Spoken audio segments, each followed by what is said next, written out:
ಭಾಷಣ ಮಾಡೋದಿಲ್ಲ, ನಿಮ್ಮ ಹತ್ರ ಮಾತಾಡ್ತೇನೆ. ಸ್ಟೇಜಲ್ಲಿ ಕುತ್ಕೊಂಡಾಗ ಹೀಗೆ ಅನಿಸ್ತಾ ಇತ್ತು, ಏನ್ರ ಬಗ್ಗೆ ಮಾತಾಡ್ತೀವಿ, ತುಂಬ ವಿಷಯಗಳು ಈಗ ಬಂದು ಹೋದ್ವಿ. ಆರ್ಟಿಫಿಷಿಯಲ್ ಇಂಟೆಲಿಜೆನ್ಸ್ ಇದೆ, ಮಷಿನ್ ಲರ್ನಿಂಗ್ ಇದೆ, ತುಂಬ ವಿಷಯಗಳಿದೆ ಮಾತಾಡಲಿಕ್ಕೆ. ಕೊನೆಗೆ ಅನ್ನಿಸ್ತು ಇಲ್ಲ, ಒಂದು ಸರಳವಾದ ವಿಷಯದ ಬಗ್ಗೆ ಮಾತಾಡುವ. ಯಾಕಂದರೆ ಅಷ್ಟು ಕಾಂಪ್ಲಿಕೇಟೆಡ್ ವಿಷಯಗಳು ನೀವು ಆಮೇಲೆ ಹೇಗೋ ದೊಡ್ಡವರಾದ ನಂತರ ಓದ್ತೀರಾ. ಹಾಗಾದರೆ ಯಾವ ಸರಳವಾದ ವಿಷಯ? ಹೀಗೆ ಅನ್ನಿಸ್ತು. ನೀವು ದೇವಸ್ಥಾನಕ್ಕೆ ಹೋಗ್ತೀರಿ, ಮನೇಲಿ ಭಟ್ರನ್ನು ಕರಿತೀರಿ, ದೇವ್ರಿಗೆ ಕೈ ಮುಗಿತೀರಿ, ಏನನ್ನು ಕೇಳ್ಕೊಳ್ತೀರಿ? ದೇವರೇ ವಿದ್ಯೆ ಕೊಡು, ಬುದ್ಧಿ ಕೊಡು, ಆರೋಗ್ಯ ಕೊಡು ಮತ್ತು ಐಶ್ವರ್ಯ ಕೊಡು. 4 ಶಬ್ದಗಳು. ನೀವು ನೋಡಿ, ಯಾವುದೇ ಪ್ರೋಗ್ರಾಮಲ್ಲಿ ಇನ್ನೂವರೆಗೂ ನೀವು ನೋಡದೇ ಇದ್ದರೆ ಒಂದು ಸಲ ಅಬ್ಸರ್ವ್ ಮಾಡಿ. ವಿದ್ಯೆ, ಬುದ್ಧಿ, ಆರೋಗ್ಯ, ಐಶ್ವರ್ಯ. ಆರೋಗ್ಯ ಐಶ್ವರ್ಯ ಎಲ್ಲರಿಗೂ ಗೊತ್ತಿದೆ ಅಲ್ವಾ? ಐಶ್ವರ್ಯ, ದುಡ್ಡು, ಆರೋಗ್ಯ, 100 ವರ್ಷ ನಾವು ಬಾಳಬೇಕು. ಕನ್ಫ್ಯೂಷನ್ ಇರುವುದು ವಿದ್ಯೆ ಮತ್ತು ಬುದ್ಧಿಯಲ್ಲಿ ಅಲ್ವಾ?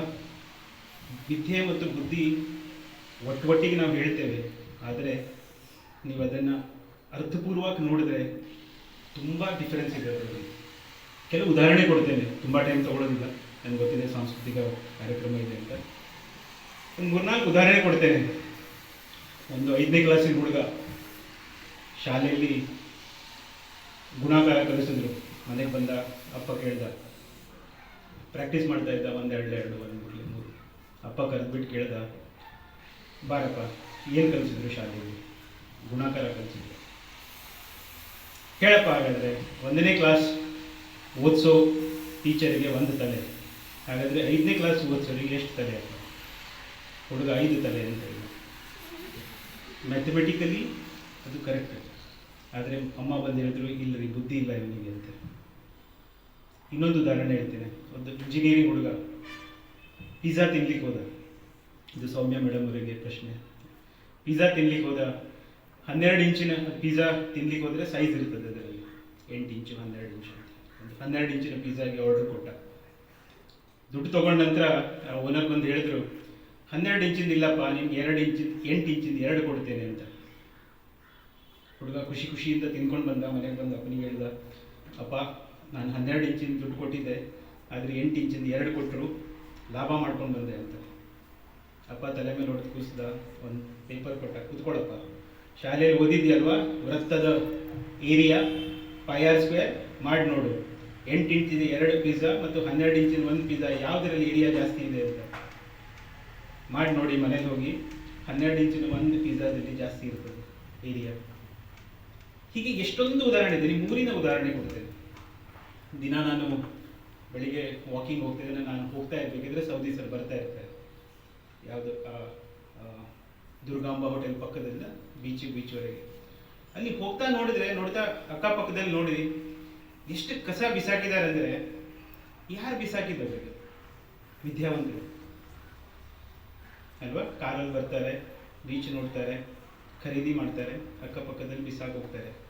ತುಂಬ ವಿದ್ಯೆ ಇದ್ದವರು ಅಲ್ವಾ? ಅದೇ 9ನೇ ಕ್ಲಾಸಲ್ಲೋ 10ನೇ ಕ್ಲಾಸಲ್ಲೋ ಪರಿಸರ ಮಾಲಿನ್ಯದ ಬಗ್ಗೆ ಓದಿದವರು ಅಲ್ವಾ? ಭೂ ಮಾಲಿನ್ಯ, ವಾಯು ಮಾಲಿನ್ಯ, ಜಲ ಮಾಲಿನ್ಯ ಎಲ್ಲದ್ರ ಬಗ್ಗೆ ಬರೆದು ಮಾರ್ಕ್ಸ್ ತೊಗೊಂಡು ಪಾಸ್ ಆದವರು ಅಲ್ವಾ? ಹಾಗೆ ಪ್ರತಿಯೊಂದು ಪುರಾಣದಲ್ಲಿ ಹೋಗಿ ನಿಮ್ಗೆ ಎಷ್ಟೊಂದು ಉದಾಹರಣೆ ಸಿಗ್ತದೆ.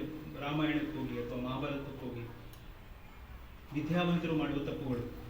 ಹಾಗಾದರೆ ಏನಿದು? ಹಾಗಾದರೆ ವಿದ್ಯೆಗೆ ಮತ್ತು ಬುದ್ಧಿಗೆ ಏನು ಡಿಫರೆನ್ಸ್? ಯಾಕೆ 2 ಶಬ್ದಗಳು ಬಂದು ಅಲ್ವಾ?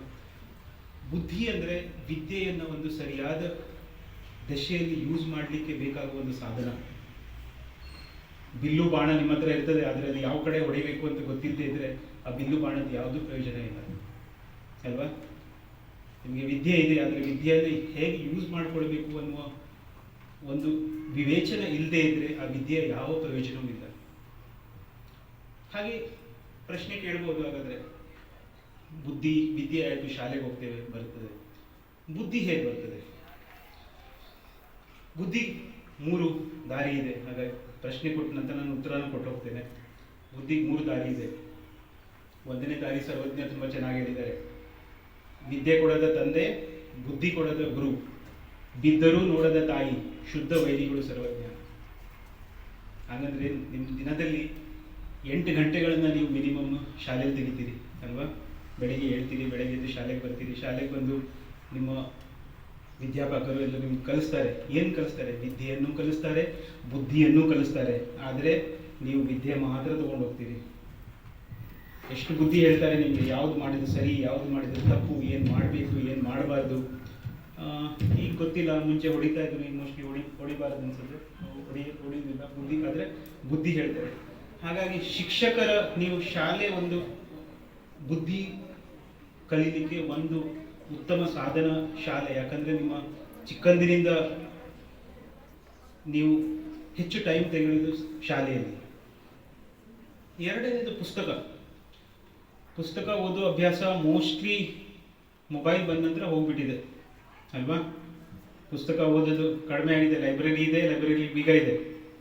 ಪುಸ್ತಕಗಳನ್ನ ಓದಿ. ಯಾಕಂದರೆ ಪ್ರತಿಯೊಂದು ಪುಸ್ತಕಗಳು, ನೀವು ಪುರಾಣ ತೆಗೆದು ನೋಡಿ, ರಾಮಾಯಣ ತೆಗೆದು ನೋಡಿ, ಮಹಾಭಾರತ ತೆಗೆದು ನೋಡಿ, ಅಥವಾ ಯಾವುದೇ ಗಣ್ಯ ವ್ಯಕ್ತಿಗಳ ಜೀವನದ ಬಗ್ಗೆ ಬರೆದ ಪುಸ್ತಕಗಳನ್ನು ನೋಡಿ, ಪ್ರತಿಯೊಂದರಲ್ಲೂ ಅನುಭವಗಳಿದೆ ಅವ್ರದ್ದು. ಯಾವುದು ಮಾಡಿದರೆ ಸರಿ, ಏನು ಮಾಡಿದರೆ ತಪ್ಪು,